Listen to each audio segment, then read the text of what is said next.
ಅಯ್ಯೋ ನಮ್ಮ ಮನೇಲಿ ಯಾಕಾದ್ರೂ ಮಕ್ಳ ಅನಿಸ್ತೈತ್ ಕಣಕ. ಈ ಬೇಸಿಗೆ ರಜೆ ಬಂದುದೆ ಆಟ ಆಡೋ ನೆಪ್ತು ಬೀದಿಗೆ ಇಳಿದ್ಬಿಟ್ಟು ಯಗ್ನಗಳಾಗ್ಬಿಟ್ಟವೆ. ನನ್ನ ಮಕ್ಳು ನನಗೆ ಕೂತ್ ಸಿಕ್ತಿಲ್ಲ.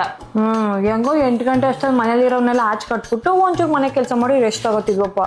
ಈಗ ತಗೋ ಗಂಟೆಗೆ ಅಮ್ಮ ತಿಂಡಿ, ಅಮ್ಮ ಹಸು, ಸಾಕಾಗೋಗೋದು ನನ್ಗಂತೂ. ಹೋಗ್ಲಿ ಆಟ ಆಡತ್ತಾನೆ ಅಚ್ಚುಕಟ್ಟಾಗಿ ಆಡ್ತಾರ.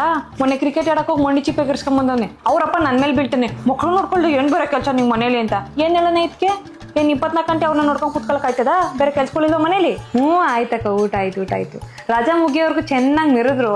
ಇನ್ನೇನ್ ಸ್ಕೂಲ್ ಶುರು ಆಗೋ ಟೈಮ್ಗೆ ಪ್ರಾಜೆಕ್ಟು ಅಮ್ಮಕ್ಕ ಅನ್ಕೊಂಡು ಏನೋ ಮಾಡ್ತಾವೆ. ಆ ಸ್ಕೂಲ್ ಅವ್ರ ತಾನೆ 150-200 ಪೇಜ್ ಬರೆಯಕ್ ಕೊಟ್ಟವ್ರಲ್ಲ. ಪಾಪ ಮಕ್ಳು ತಾನೆ ಹೆಂಗ್ ಬರಿತಾವೆ ಹೇಳಿ? ಏನೋ ಮಕ್ಳು ಅನ್ಕೊಂಡವ್ರು ಏನ್ ಅನ್ಕೊಂಡವ್ರ ಅವ್ರನ್ನ. ಈ ಜೂನಿಂದ ಏನೋ ಸ್ಕೂಲ್ ಸ್ಟಾರ್ಟ್ ಅಂತೆ, ಫಸ್ಟ್ ಕಳಿಸ್ತೀನಿ. ಅಡ್ಡಿ ಸಡ್ಡಿ ಇಲ್ದಂಗ ಆಡ್ತವೆ. ಈ ಬೇಸಿಗೆ ಬಂದ್ಬಿಟ್ರೆ ಸ್ಕೂಲ್ ರಜಾ ಸಿಗುತ್ತಲ್ಲ ಅಂತ ಇವುಗಳು ಖುಷಿ. ಮತ್ ಸ್ಕೂಲ್ ಶುರು ಆದಾಗ ಫೀಸ್ ದುಡ್ಡು ಎಲ್ಲಿಂದಪ್ಪ ತರೋದು ಅಂತ ನಮಗ್ ಟೆನ್ಷನ್. ವರ್ಷ ಬರೀ ಇದೇ ಆಗದೆ. ಕಳ್ಸಿ ನಾನು ಜೂನಿಂದಾನೇ ಕಳಿಸ್ತೀನಿ ಸ್ಕೂಲ್ಗೆ. ಸುಮ್ಮನೆ ಟೈಮ್ ವೇಸ್ಟ್ ಮಾಡ್ತಾರೆ ಮನೆಗೆ ಕೂತ್ಕೊಂಡು.